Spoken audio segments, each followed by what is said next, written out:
सूरा बकर आयत नंबर 40। अऊज़ु बिल्लाहि मिनश शैतानिर रजीम। या बनी इसराईल अज़्कुरू निअमती अल्लती अनअमतु अलैकुम व औफू बिअहदी ऊफी बिअहदिकुम व इय्याया फरहबून। इसका मतलब है, ए बनी इसराइल, बनी मीन्स इसराइल के बच्चों, उज़्कुरू मतलब याद करो, निअमती मेरी वो नेमतें, अनअमतु अलैकुम जो मैंने तुम पर फेवर की या निछावर की, तुमको इनाम में दी। व औफू बिअहदी और मेरा अहद वफ़ा करो। वफ़ा का मतलब क्या होता है? पूरा करना। हम लोग बोलते हैं ना वफ़ादार। वफ़ा और जफ़ा, जफ़ा यानी कि धोखा देने वाला, वफ़ा यानी कि पूरा करने वाला, वफ़ादार।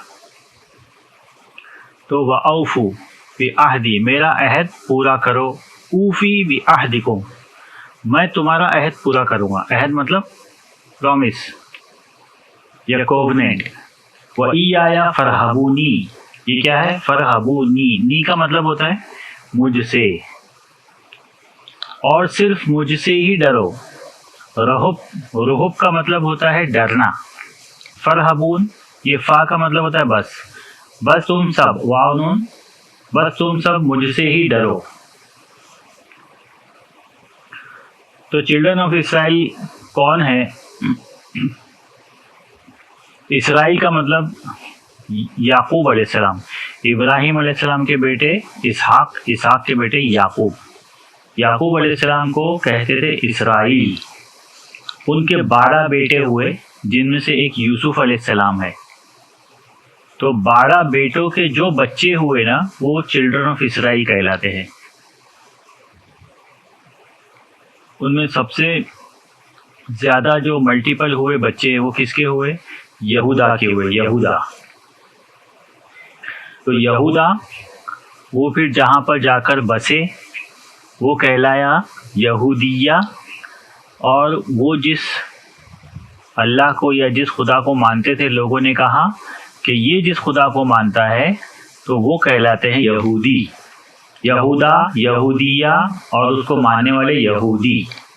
ठीक है, तो ये बहुत ज़्यादा हो गए। तो दूसरे जो ट्राइब्स जो थे ना, वो सारे के सारे इनमें घुल मिल गए, उन लोगों का पता नहीं चला। तो अभी जो यहूदी है उनमें एक्चुअली 12 जो ट्राइब है, याकूब अलैहिस्सलाम के जो 12 बेटे थे, उनके जो बच्चे हुए वो सारे के सारे हैं, लेकिन अभी वो सिर्फ यहूदी कहलाते हैं। यहूदा एक्चुअली में याकूब अलैहिस्सलाम का एक बेटा था, यहूदा। तो ये 12 जो है वो आप गूगल करोगे तो उसमें पता चल जाएगा, चिल्ड्रन ऑफ इसराइल करके। तो उनमें सारे बेटों के नाम है, जिनमें एक यूसुफ भी है, एक बिन्यामीन भी है, बेंजामिन, और एक लावी है, यहूदा है, डैन है, इस्साचार है, ज़ुबूलून है। ये सारे के सारे 12 भाई थे, जिनमें से एक यूसुफ। तो यहूदा भी था, यहूदा, यहूदिया और यहूदी, और इंग्लिश में उसको क्या कहते हैं? जूडा, और वो प्लेस का नाम जूडिया, और उसको मानने वाले ज्यूज़। तो ज्यूज़ और यहूदी एक ही है, बिकॉज बाइबल में हर एक वाई को या आई को जे से रिप्लेस कर दिया है, इसके लिए यहूदी को कहलाते हैं ज्यूज़। तो ऐ इस्राएल के बच्चों, अल्लाह ताला कह रहे हैं उनको, क्योंकि हमसे पहले ये मुस्लिम उम्मत थी जिनको अपॉइंट किया था अल्लाह ताला ने ज़मीन का बंदोबस्त चलाने के लिए, यानी कि दूसरे लोगों को अल्लाह की तरफ लाने के लिए, कि एक ही अल्लाह है और उसी की इबादत करो, उसके सिवा और कोई दूसरा खुदा हो ही नहीं सकता। यहाँ पर अल्लाह ताला कह रहे हैं कि ओ इस्राएल के बच्चों, याद करो मेरी वो नेमतें जो मैंने तुम पर फुलफ़िल की, और मेरा अहद फुलफ़िल करो, और मैं तुम्हारा अहद फुलफ़िल करूँगा, और मुझी से डरो। व आमिनू बिमा अंज़लतु मुसद्दिक़न लिमा मअकुम वला तकूनु अव्वल काफ़िरिन बिही वला तश्तरू बिआयाती समनन क़लीलन व इय्याया फत्तक़ून। Believe in my revelation जो कुछ भी नाजिल होता है उस पर, मेरी वही पर ईमान रखो, बिलीव करो, मुसद्दिक़न लिमा माकुम, और उसकी तस्दीक करो यानी कि कंफर्म करो। वला तकुनु, और तुम लोग मत हो जाओ, अव्वला काफिरिन बिही, पहले इनकार करने वाले। वला तश्तरू, तश्तरू का मतलब और मत बेचो, या ट्रेड या ट्रांजैक्शन मत करो, बि आयाती, मेरी आयतों का, मेरी निशानियों का, समनन कलीला, थोड़ी सी कीमत पर, व ई आया फत्तकूनी, और मुझसे ही डरो या मेरा ही ख्याल रखो, बी माइंडफुल ऑफ मी। पहली आयत में आया है कि मुझसे ही डरो, और यहाँ पर आया है कि मेरा ही ख्याल रखो, गॉड कॉन्शियसनेस जिसको बोलते हैं।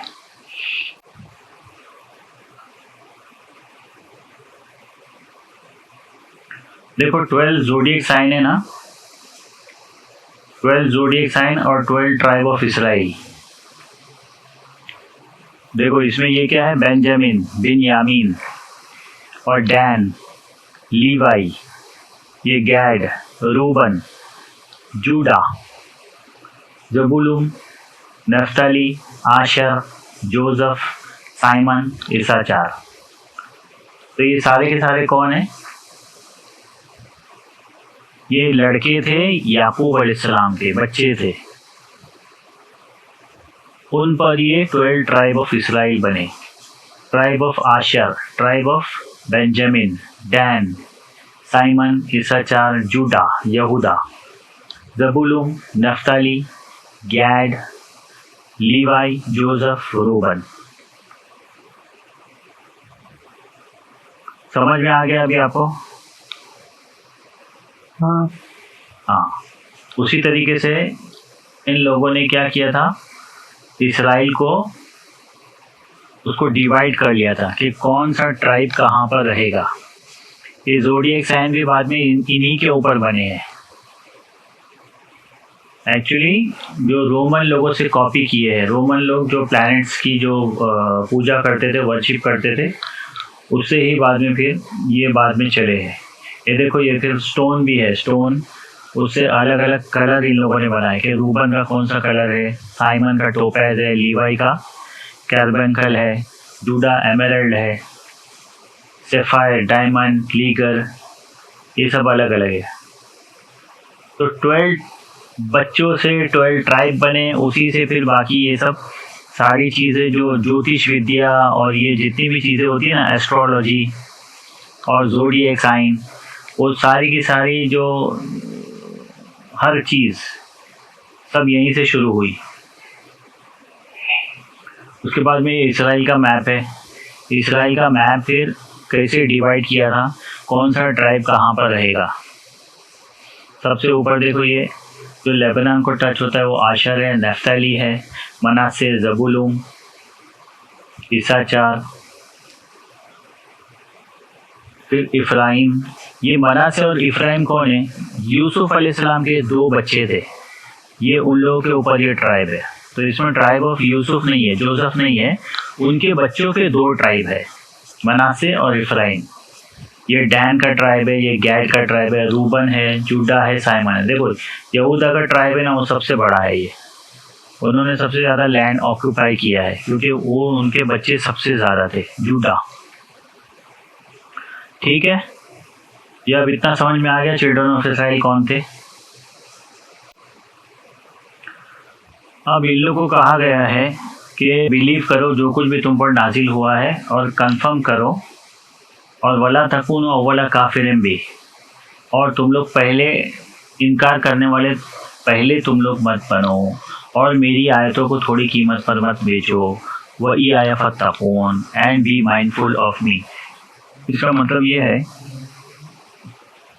कि रसूलुल्लाह सल्लल्लाहु अलैहि वसल्लम जब मदीना में आए ना, तो मदीना में यहूदी थे, यहूदी के ट्राइब्स थे।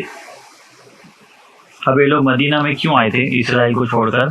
बिकॉज तौरात में लिखा हुआ था कि लास्ट मैसेंजर जो आएंगे वो मदीना में आएंगे। मदीना को पहले यसरिब कहते थे, यसरिब। यथरिब में आएंगे।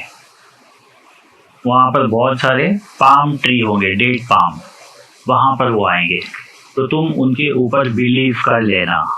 इस वजह से ये ज्यूस के जो ट्राइब है वो वहाँ पर जमा हुए थे।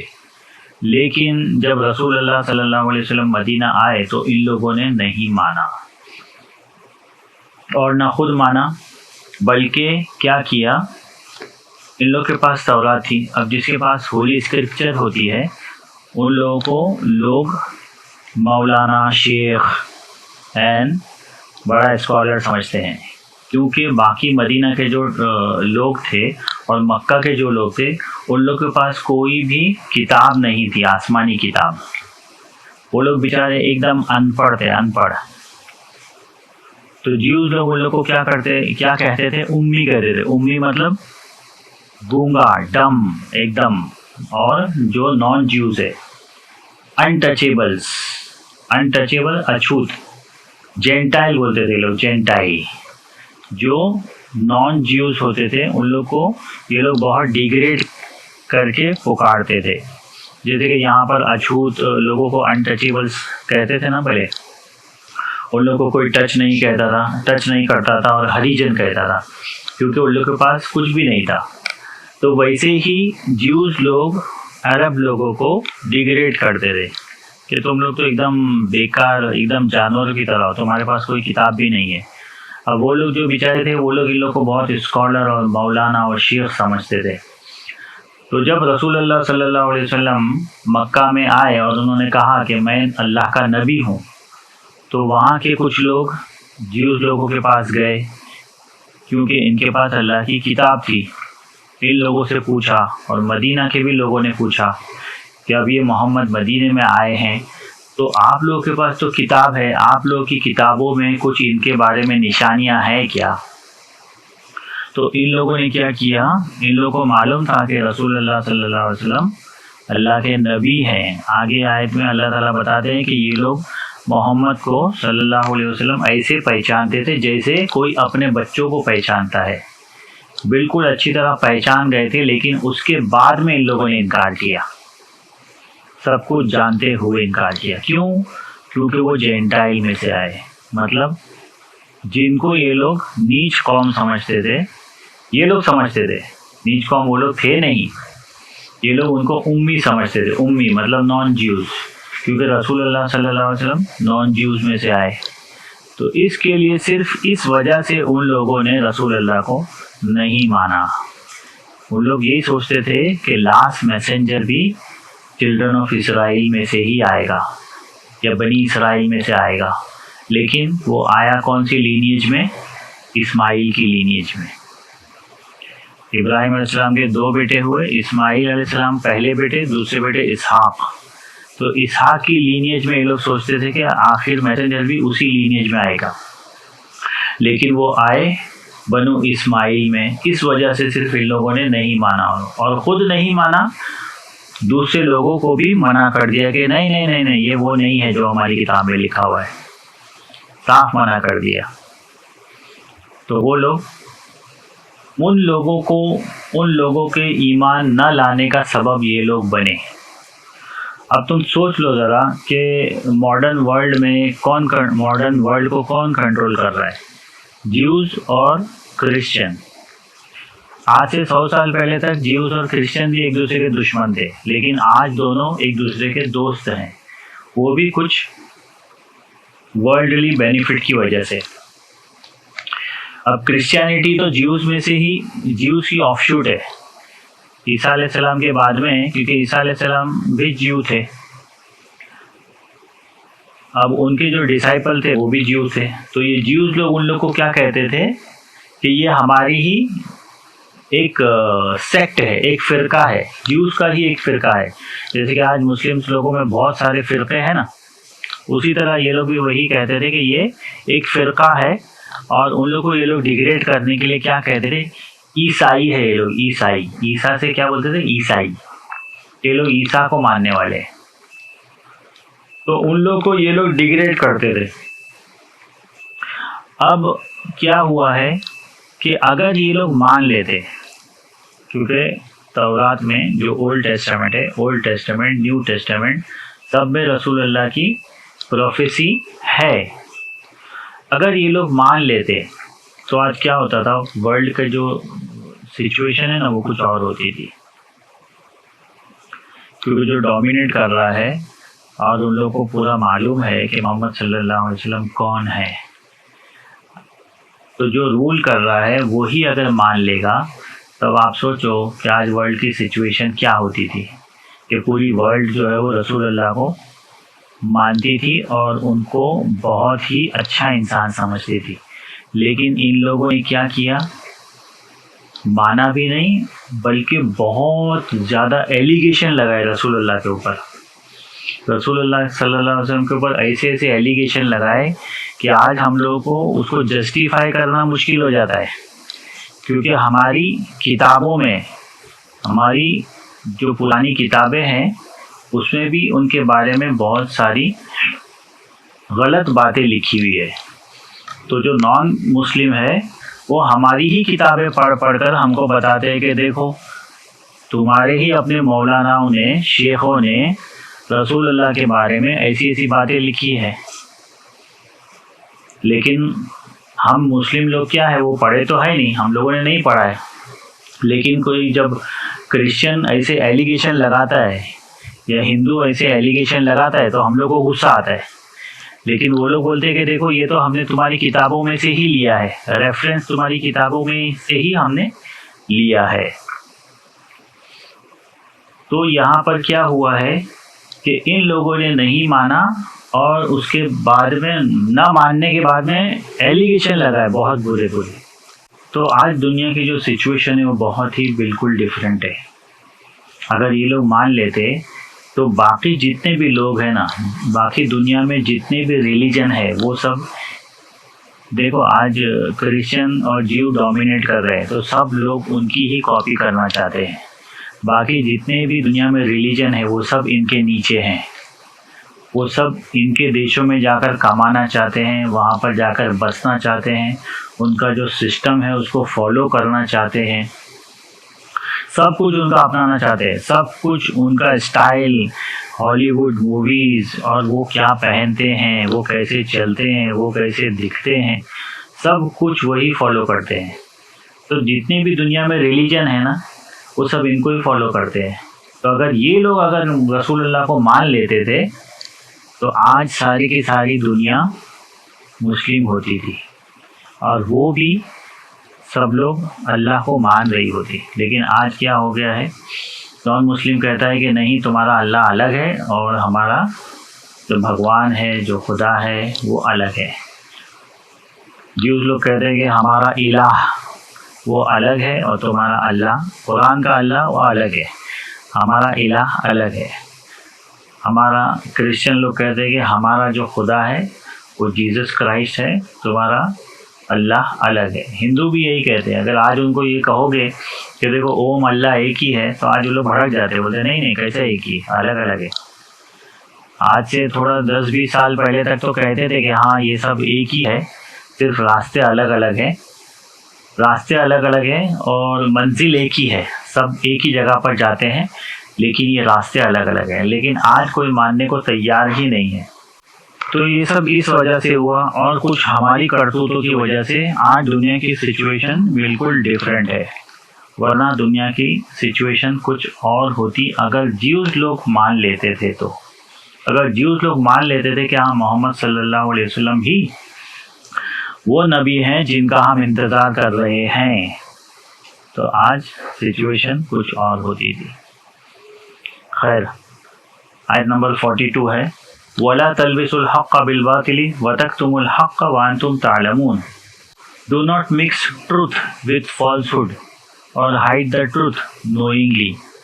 यहाँ पर क्या कह रहे हैं अल्लाह ताला, देखो सच को झूठ के साथ में मिक्स मत करो और सच को मत छुपाओ, जानते बूझते सच को मत छुपाओ। तो आज जितने भी न्यूज़ चैनल है या जितने भी प्रिंट पेपर है वो सारे के सारे क्या कर रहे हैं, सच को छुपाकर झूठ का प्रचार कर रहे हैं, सारे के सारे न्यूज़ चैनल, हाँ एक्सेप्ट 1 और 2। वाक़ीमुस्सलात व आतुज़ ज़कात वरकऊ मअर्राकीन, और नमाज को, सलात को कायम करो, व आतुज़ ज़कात, और ज़कात दो, और रुकू करो रुकू करने वालों के साथ। मतलब उनको कहा गया कि नमाज और ज़कात और रुकू सब लोगों में था। जितने भी रसूलुल्लाह इस्लाम से पहले जितने भी रिलीजन थे, धर्म थे, सब में नमाज थी, लेकिन लोगों ने उसकी शक्ल बदल दी। उन लोगों ने शक्ल बदल दी, तो आज फिर उन लोगों ने मुस्लिम लोगों से अपने आप को बिल्कुल अलग कर लिया, क्योंकि मुस्लिम लोग क्या है, वैसी ही नमाज पढ़ रहे हैं जैसे कि पहले के लोग पढ़ते चले आए हैं। और ये लोग नहीं पढ़ते, तो ये लोग अपने आप को डिफरेंट समझते हैं, बोलते मुस्लिम लोग अलग हैं और हम अलग हैं। अतअमुरूना अन्नास बिल-बिर्रि व तंसौना अनफुसकुम व अंतुम ततलूनल किताब अफला ताक़िलून। तुम लोगों को भलाई का हुक्म देते हो। बिर का मतलब होता है नेकी। तुम लोगों को तो नेकी का हुक्म देते हो और अपने आप को भूल जाते हो। व तंसौना अनफुसकुम, do you preach righteousness and fail to practice it yourselves? Although you read the scripture, do you not understand? तुम लोगों को तो भलाई का हुक्म देते हो, लोगों को तो बड़ी बड़ी बातें बताते हो और अपने आप को तुम छोड़ देते हो, जबकि तुम किताब भी पढ़ते हो और तुमको सब मालूम भी है। अफला ताक़िलून, तुम लोग को अकल नहीं है। तो लोगों को तो अच्छाई का हुक्म देते कि अरे भाई नमाज पढ़ो, ये करो, वो करो, ज़कात दो, और खुद नहीं करते थे। वस्तईनु बिस्सब्रि वस्सलात व इन्नहा लकबीरतुन इल्ला अलल खाशिईन, और मदद चाहो सब्र से और नमाज से। हाँ, ये बहुत भारी बात है सिवाय डरने वालों के। अल्लाह ताला ने क्या कहा है, जब भी तुमको कोई प्रॉब्लम है तो क्या करो, नमाज पढ़ो और सब्र करो। And seek help through patience and prayer, Indeed it is a burden. हाँ, ये बहुत भार है सिवाय खाशिईन का मतलब होता है हम्बल लोगों के या अच्छे लोगों के। तो ये देखो, नमाज बहुत भारी गुजरती है, लेकिन जो राइचियस पीपल है उन लोगों को नमाज भारी नहीं लगती। आज किसी को भी नमाज पढ़ने को बोले ना, तो बोले अरे यार क्या नमाज पढ़ने को बोलते हैं लोग। तो यहाँ पर अल्लाह ताला ने वही बताया कि जब भी तुम्हारे को कोई प्रॉब्लम है, नमाज पढ़ो, नमाज में अल्लाह से मांगो, तो तुम्हारे प्रॉब्लम दूर हो जाएंगे। और सिर्फ नमाज ही नहीं पढ़ो, वो प्रॉब्लम को दूर करने की कोशिश भी करो। सब्र का मतलब क्या होता है, हम लोग सब्र का क्या मतलब समझते हैं कि आराम से हाथ पे हाथ देकर आराम से बैठ जाने का और सब्र करते रहने का। सब्र का मतलब ये नहीं है। सब्र का मतलब टोटल डिफरेंट है। जो कुरान हम लोग को सब्र बताता है वो अलग है, और हम लोग जो समझते हैं वो सब्र बिल्कुल अलग है। सब्र जो कुरान बताता है वो क्या है, कंसिस्टेंट, एकदम कॉन्स्टेंटली क्या करना है हमको, जो चीज़ हमको चाहिए उसके लिए लगातार कोशिश करते रहना। जो चीज़ हमको चाहिए उसके लिए लगातार कोशिश करते रहने का नाम है सब्र। सब्र का मतलब ये नहीं है कि आराम से बैठ जाओ।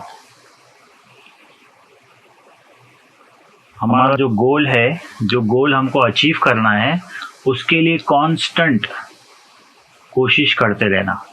पेशेंस एंड परसिवरेंस बोलते हैं ना, परसिवरेंस, पेशेंस एंड परसिवरेंस। तो परस्यू करते रहना उसको, उसका नाम है सब्र। अल्लज़ीना यज़ुन्नूना अन्नहुम मुलाक़ू रब्बिहिम व अन्नहुम इलैहि राजिऊन, those who are certain that they will meet their lord and to him they will return. अल्लज़ीना यज़ुन्नूना, जन का मतलब होता है गुमान करना। यकीनन वो लोग जिन्होंने गुमान किया है कि वो लोग अपने रब से मिलेंगे और वो लोग ज़रूर उसकी तरफ लौटाए जाएंगे।